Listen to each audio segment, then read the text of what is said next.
Hello, everybody. This is Gort here. Glory to God. I have mixed Pro Mixed, which is basically like perlite and uh, uh, sphagnum peat moss, and I put some bark and some sand in there, and I mixed it so it's really good draining. I repurposed these cups and put some holes on the bottom, so very good draining here. And we're going to actually be, I will show you, right up here. Glory to God, he got them to root. These are, it has the date. Apple seedlings, October 4th.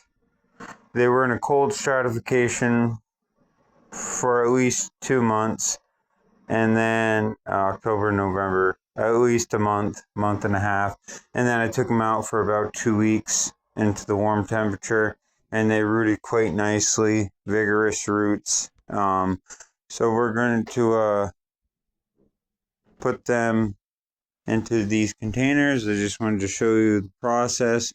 We're going to wet that down, of course. And as we wet those down, it's going to settle all that soil. We'll add some more, and then we'll add this.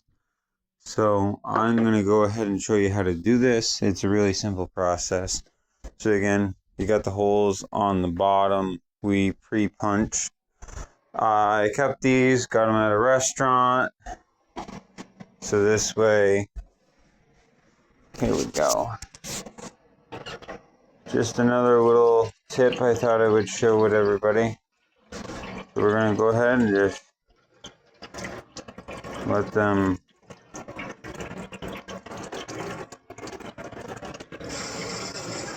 see how fast that drains. And you see it comes out the bottom. That's good drainage. There it is. And there she goes. That's what we're looking for. Really good drainage. Want everything to settle. Okay, so now that everything is settled. Thing is with sphagnum peat moss is it may take a couple of waterings to get wet, but it'll hold the moisture.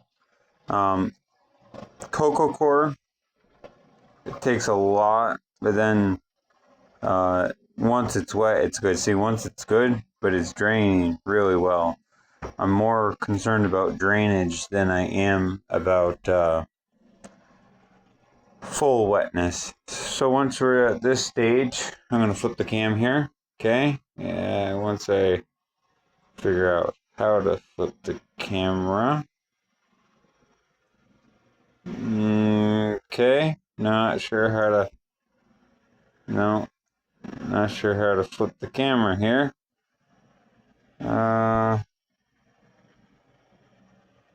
Not sure how to do this. So we're not going to flip the camera. I'm just going to flip me. Okay. So here I am. Hi. I'm going to get the container that I just had. I know I just put it somewhere.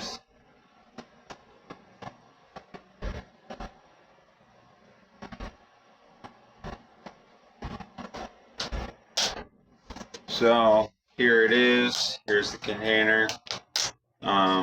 These are, in fact, I'll show you. Oh yeah, they're doing quite nicely. Don't know if you could see that. Here, let me try to show you. There they are, rooted up really nicely. These are, I believe, from a rave.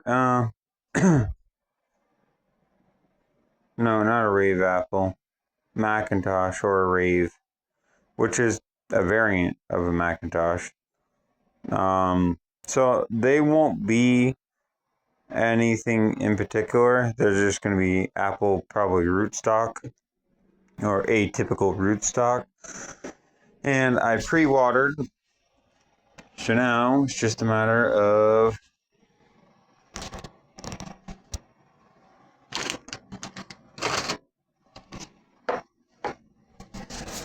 taking some of the seedlings, which have grown very vigorously. Okay, right there. That's a really good root, by the way. Really nice and white. Okay, put it wherever you want to put it. Right there. We're going to do 3 per pot. And you're probably asking why 3 per pot, which is a good... Actually, you know what? We'll do 2 per pot. Very good question.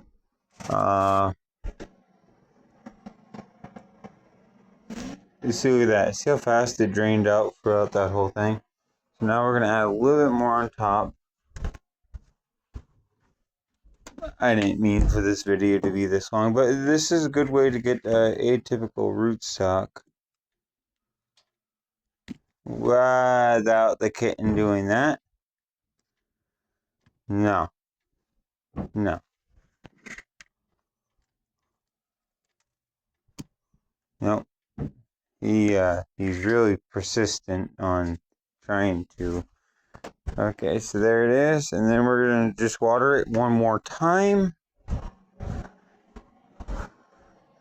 I'm not gonna show you all of it, I'm just showing you. So for this is like a 16-20 ounce. I'm only doing 2 because these things will grow quite fast. And you notice how I did it when they had a good amount of root on them. This way it'd take 2 to 3 weeks for them to pop out of the soil. That's perfectly normal.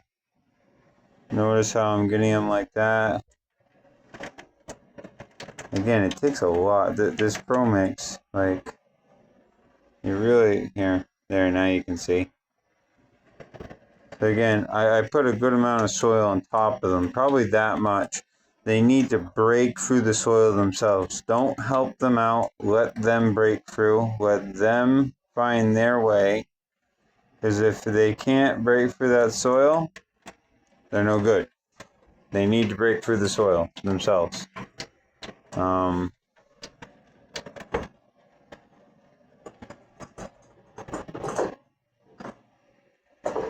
to get every little piece in there. There we go.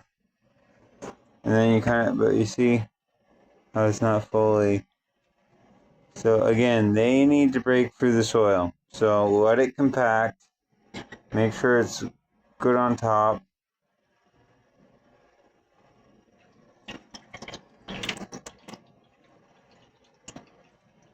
There you go.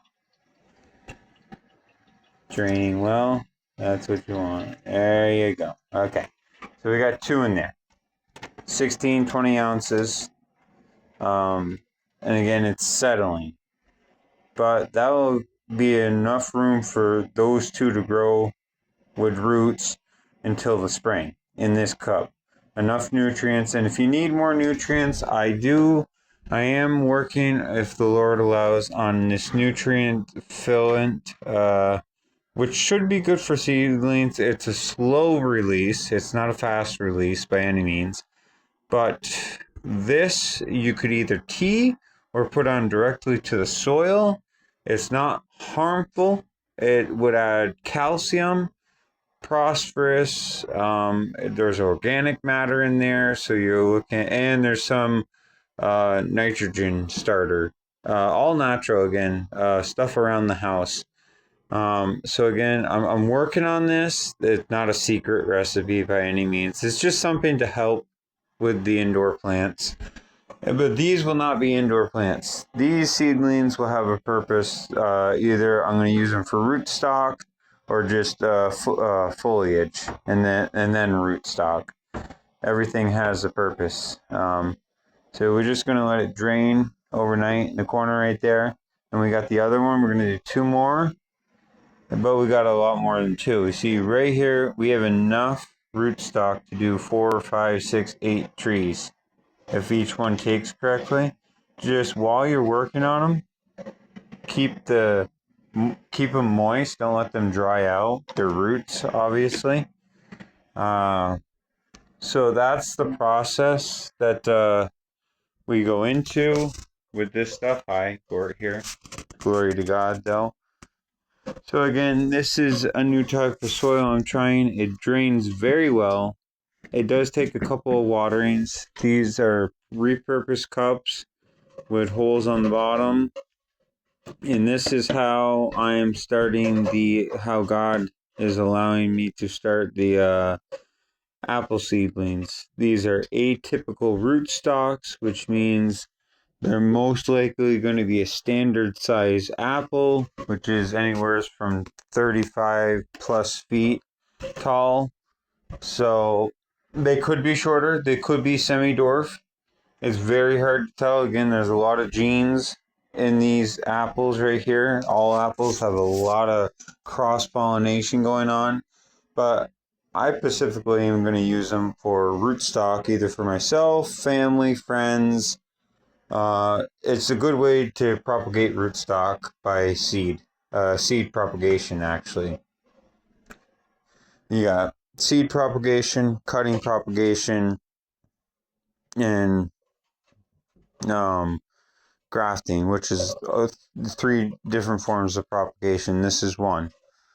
Until next time, glory to God. I just thought I would inform you so you could try it yourselves.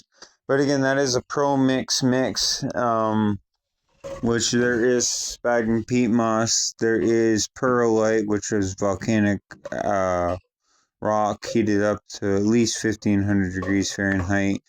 I added some sand, like topsoil sand, as well as bark and wood. Now, some would say that's brown matter, which yes, but in essence, the reason I add it is it's still organic and it will still eventually break down. Again, with the solution I'm using over there, it will break down.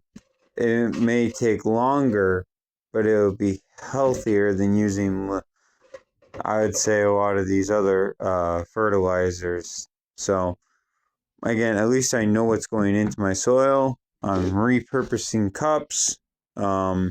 And the seeds I'm grabbing from apple seeds, from apples. Anything like these guys right up here. I will show you any apples like those right there. That's a rave. That's a Macoun. I believe this is a Cortland. So I'm grabbing it from these apples, which means most likely the ones we did right here will be. They won't be those by any means. They'll be a variant, a mixed cross pollination. But what I'm looking for is just roots that I can graft onto, or that I can have use for other people so they can graft onto them. Again, that's all I'm looking for. Glory to God, and have a good evening.